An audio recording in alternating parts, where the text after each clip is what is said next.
আগুন নিয়ে খেললে একদিন সেই আগুনই সবকিছু পুড়িয়ে দেয়। পুরনো এই প্রবাদ যেন আবারও বাস্তবে রূপ নিচ্ছে মধ্যপ্রাচ্যে। হরমুজ প্রণালীকে ঘিরে যুক্তরাষ্ট্রের বিমান হামলার জবাবে একযোগে ড্রোন এবং ক্ষেপণাস্ত্র হামলা চালিয়েছে বলে দাবি করেছে ইরান। বাহরাইন থেকে কুয়েত, পুরো উপসাগরীয় অঞ্চল জুড়ে ছড়িয়ে পড়েছে যুদ্ধের নতুন উত্তাপ।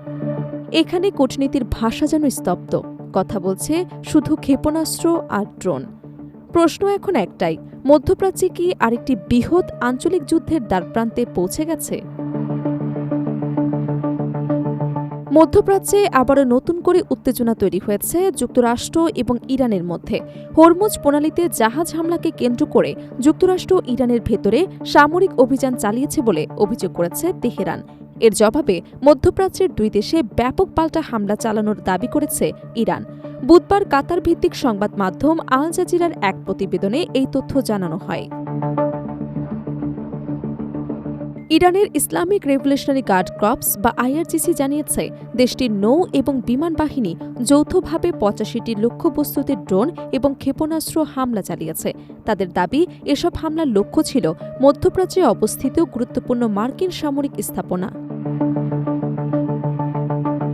আইআরজিসির ভাষ্য অনুযায়ী হামলায় বাহরাইনে অবস্থিত মার্কিন পঞ্চম নৌবহরের ঘাঁটি এবং কুয়েতের আলী আল সালেম বিমান ঘাঁটিকে লক্ষ্যবস্তু করা হয়েছে।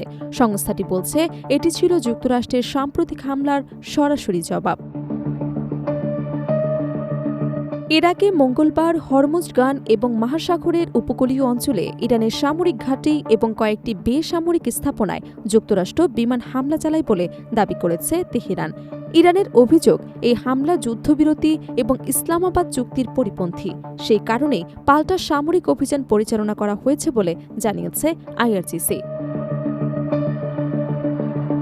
সংস্থাটি আরও দাবি করেছে, যুক্তরাষ্ট্রের এই হামলা ইরানের সাবেক সর্বোচ্চ নেতার দাফন এবং সংশ্লিষ্ট জাতীয় ঘটনাগুলোর সময়কে লক্ষ্য করে পরিচালিত হয়েছে। এর মাধ্যমে ওয়াশিংটন ওই ঘটনাগুলোর গুরুত্বকে খাটো করার চেষ্টা করেছে বলেও অভিযোগ তাদের। এদিকে ইরানের শীর্ষ সামরিক কমান্ড খাতাম আল আনবিয়া কেন্দ্রীয় সদর দপ্তর জানিয়েছে, আমেরিকান সন্ত্রাসবাদের কোনো জবাব না দিয়ে ছেড়ে দেওয়া হবে না। একই সঙ্গে হরমুজ প্রণালীতে যুক্তরাষ্ট্রের যে কোনো ধরনের হস্তক্ষেপ প্রত্যাখ্যান করেছে তারা। বিবৃতিতে আরও বলা হয়েছে, হরমুজ প্রণালী দিয়ে চলাচলকারী বাণিজ্যিক জাহাজ এবং তেলবাহী ট্যাঙ্কারের জন্য নিরাপদ নৌপথ নির্ধারণের অধিকার ইসলামী প্রজাতন্ত্রের রয়েছে। এছাড়া সাম্প্রতিক মার্কিন হামলা গত মাসে স্বাক্ষরিত সমঝোতা স্মারকের অধীনে যুক্তরাষ্ট্রের প্রতিশ্রুতির প্রতি সম্পূর্ণ অবজ্ঞা প্রকাশ করেছে বলে দাবি করেছে আইআরজিসি।